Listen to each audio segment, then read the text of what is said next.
Hello guys, welcome back to Salele F channel guys. Thank you so much for tuning in. We are talking about Uzalo guys. Let's talk about Fihliwe's character.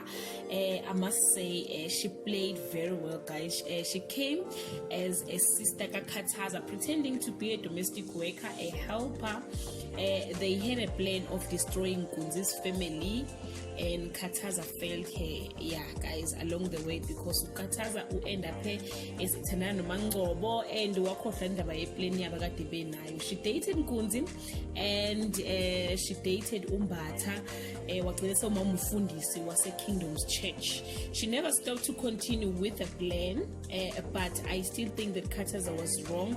Ubutambulale, he was supposed to shoot her maybe a Dolweno or a Sandin or Nomagubi, but not to kill her, guys. Yeah, but again guys, leave your comment below and share your thoughts. Which one of the scenes is you'll never forget or you'll miss the most? I mean, I get ilangale Gina guys and yo guys that day.